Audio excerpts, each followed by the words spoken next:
Start the Fire, which this guy had written. Joe Drabble, his name is, fantastic producer, and wrote these brilliant words, rewritten words for We Didn't Start the Fire, pertinent to the Ashes, to the Ashes.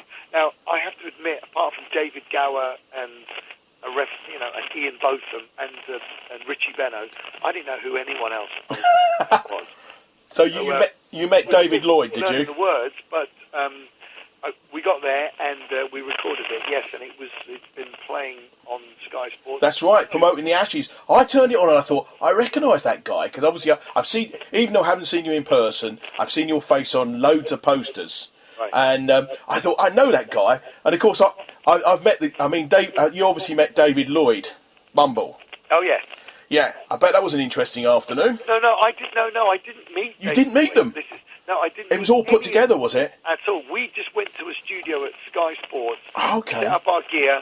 We played to the track that we recorded and I produced, and then they took us, the footage of us and the recording, and then they went over and got all the other people onto it. It's very, very clever. Anybody who hasn't seen it, it's I think it's available. I'll probably get it on YouTube. It's been advertising Sky Sports' coverage of the Ashes with yourself doing We Didn't Start the Fire with them, and they've tweaked the lyrics, haven't they? Shall we say? They have. Yeah, they have. It's fantastic. And it's a very, very clever piece because I know both. I mean, I know what they're talking about, and I know the original song as well. Yeah. And I find it very, very, very, very clever. It is very well. Both the versions. Billy Joel's version is genius, and I think what Joe Drabble wrote pertaining to the Ashes is also extremely clever. And yeah, you can find it on YouTube. Just put my name in, or put Sky Sports Elio Pace in, or something, and it will pop up. It's been fantastic to be part of it. And to be honest, I say I'm not interested in cricket. The first thing I did was when I went and got myself a Sky Sports subscription for 3 months so I could watch the Ashes. And it's been great, and it's lovely being part of something so enormous. Yeah, to Australia and Britain and stuff. Yeah, there's a bit of rivalry, as always, fun, isn't there? Yeah. Anyway, couple more things. Away from the music scene, you say you've got a 6-year-old daughter. She probably keeps you busy. What do you do as hobbies away from the music business? That's a good question, and I don't get asked that very often. But the answer, believe it or not, is I don't have hobbies. Do you know what? I have a hobby, and I just happen to earn my living at it.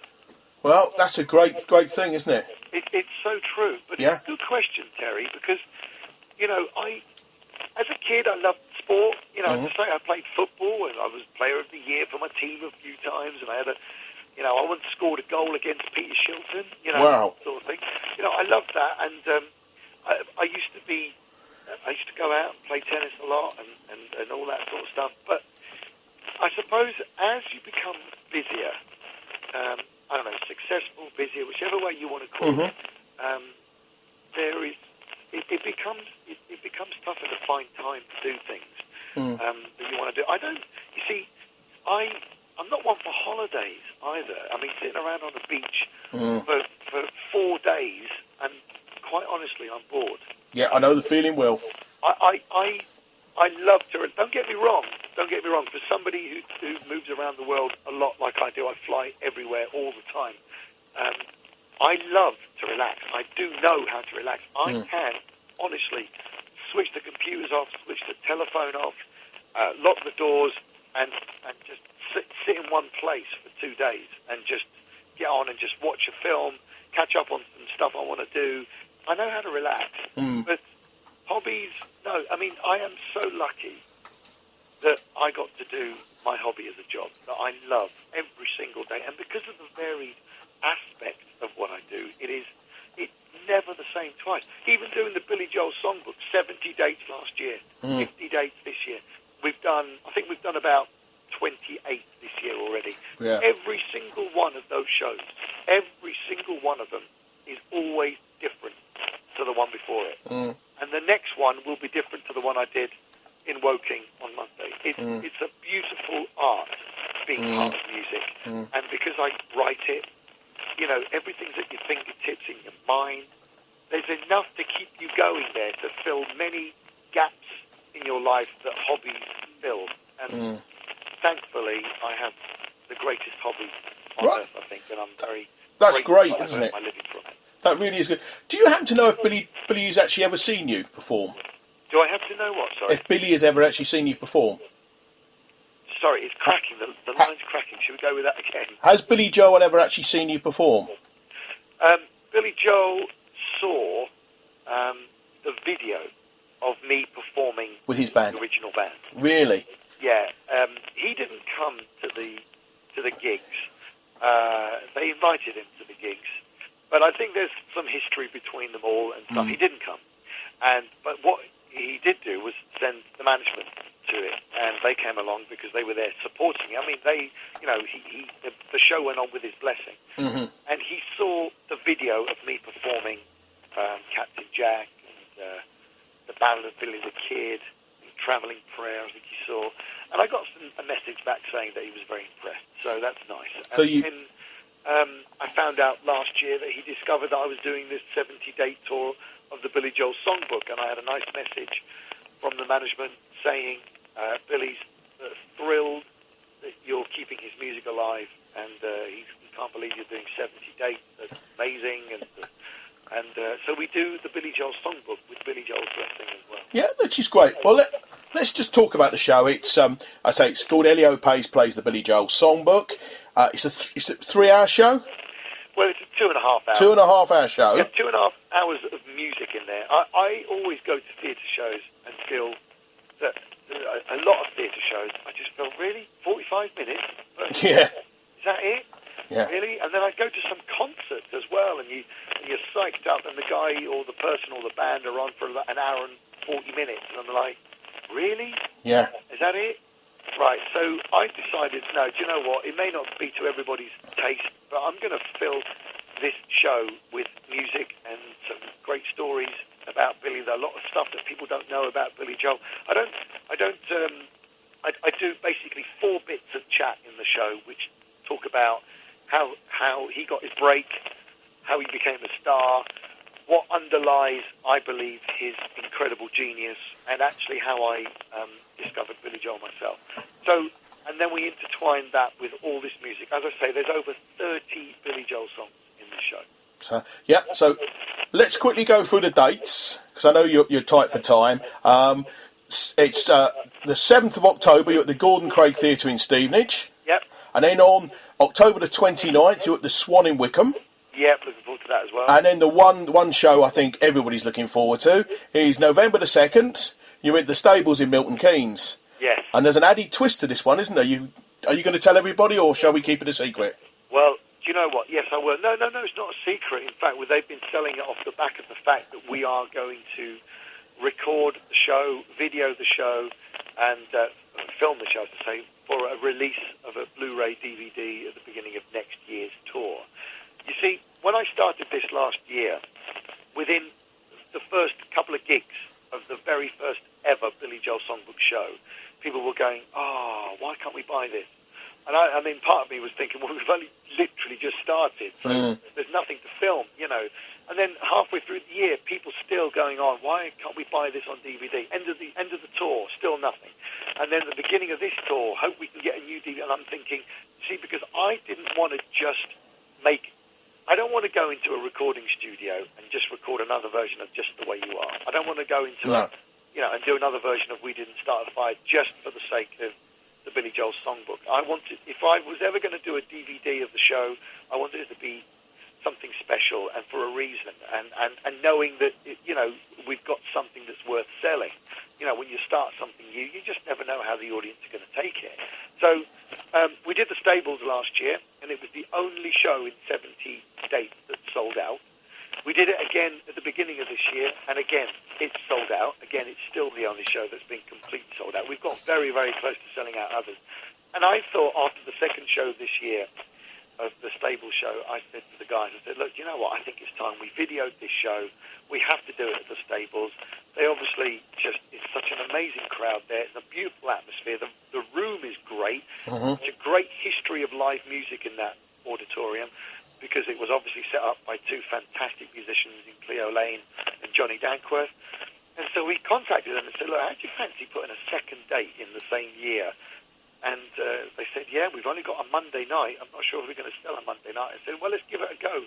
Well, within the first few weeks, I think they basically sold out. So I think there are a few tickets left here and there dotted around. Yeah, standing room only, I think it is, from what I understand. Yeah, and so we're going to video it. So it's finally time to do that.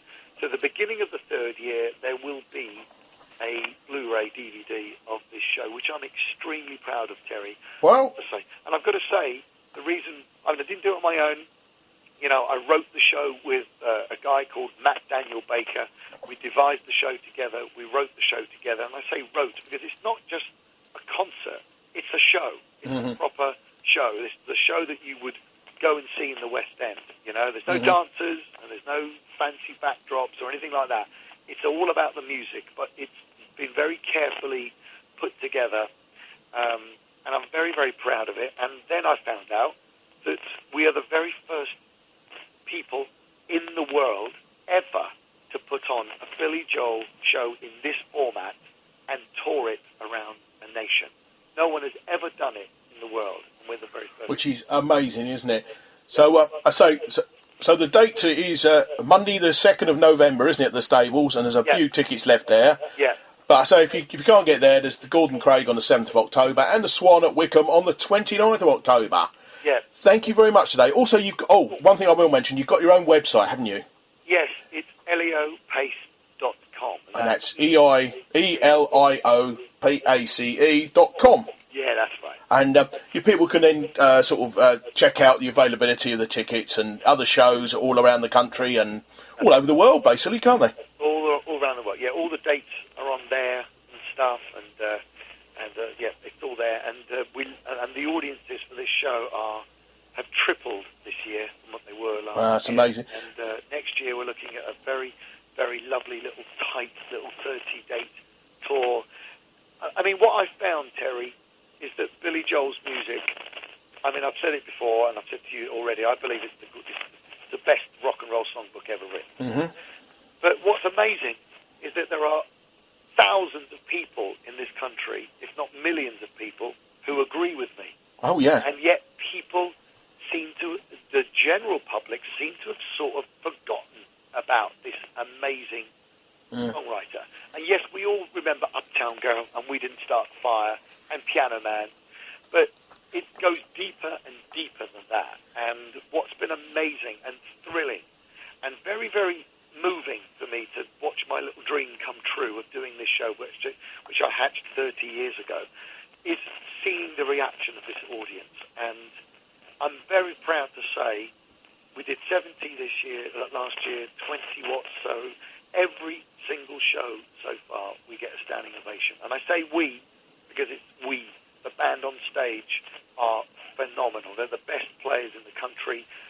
They can all sing and perform, and we do all the stuff. All the harmonies are there. All the strings and all the stuff you hear. If you enjoy Billy Joel's music, I don't go out there to imitate him. I don't go out there to, with an American accent and dark glasses on trying to be Billy Joel. I go out as me. I'm not interested in doing it like tribute bands have come to be known, because tribute actually didn't ever mean imitation, which is what it means now. I go out there and pay a proper homage to this amazing songwriter, and the audiences who get it, which is all of them. Which is great. Absolutely amazing. Terry, you've got to come. I will try and come along to one of your dates this year. I will absolutely try and come along. I'm going out to the States in November, so they're all just before I go out to America, so that's great news. Thank you very much for your time today, Elio. It's been an absolute pleasure. It's been my pleasure. Thank you to you, Terry, and to Styx Radio. Thanks for your support. It means so much to us, especially with a brand new show, and all the advertising that we can't afford, to put out there. But you guys have helped so much in getting this popularity across, and I'd like you to come and enjoy it. Okay. Thank you very much, Elio. Cheers, mate. Gary Fitz here, every Monday, 10 o'clock. Coming up, we've got Eric and Ernie. Join me here on Seclo Sounds. In your smile. It's from 1975, Eric and Ernie were four... Gary, It's not Eric and Ernie, it's Earl and Ernie, you know, the Cape Brothers, Union Man.